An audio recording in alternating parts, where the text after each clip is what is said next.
Namba ya yule dada inafuata nini humu kwenye simu yako? Sasa kwani kuna ajabu gani kuikuta namba ya yule dada kwenye simu yangu? Mimi si nilisema kwamba nitapambania swala la ndoa yake. Sasa ndo nilienda kuchukua namba ili nipambanie ndoa yake. Hivi unajisikiaje wewe? Yaani ushindwe kupambania ndoa yako uende ukapambanie ndoa ya mtu mwingine. Hivi unawazimu wewe? Mimi tena ndoa yangu imenishinda. Wewe ndoa yako unaiweza? Na ndoa yako pia simekushinda kama ya kwangu mimi. Kwanza sikiliza nikwambie. Wewe usitaki kujifanya una akili. Pale tumekutana tu ile kama bahati mbaya. Wewe ndio hata mwenyewe ulikuwa umeenda pale umeenda kumvizia mume wake. Mimi nakujua. Sisi ma midfielder tunajuana. Mimi nikicheza namba 8, wewe unacheza namba 6. Wewe koma wewe. Tena jiheshimu Mdeme. Alafu mtu mwenyewe hujionei hata aibu yani. Mtu mwenyewe kitandani hujiwezi. Sekunde 2 tu upo hoi. Unataka hayo madhaifu mpaka jirani akayajue. Nishakwambia Mdeme usinizalilishe kwa majirani.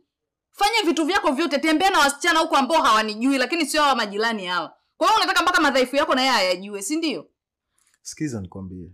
Kuna kitu leo nataka nikueleweshe ambacho wewe bado hujakijua. Mimi kwenye timu yangu chama la wana, au sio? Midfield kisheti mwenye mzee wa Bakwa. Mimi siangaliagi mtu kulizika. Mimi najiangalia mimi kwanza.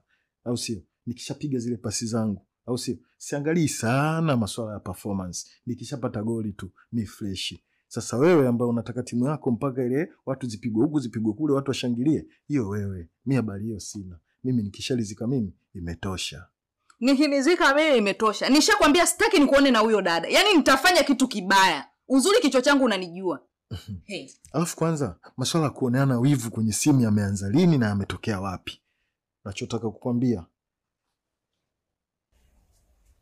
Kwanza, kuanzia leo hii simu yangu ikome. Sawa, ione kama kituo cha polisi. Sio, unanielewa vizuri Alafu wewe acha kuzuga. Mimi nazijua mishe zako kinoma noma. Wewe mwenyewe midfielder tu kama mimi. Taarifa zako unazipata huko kitaani. Wewe mwenyewe unajipigia mipasi kama kama wale wachezaji wa Ulaya. Ikipigwa huku imepigwa pale, taarifa zinafika hapa. Mimi midfielder kisheti, wewe midfielder chapati. Tunajuana. Hiyo ndo ukisikia popo mbili za vuka mto, ndo hiyo sasa.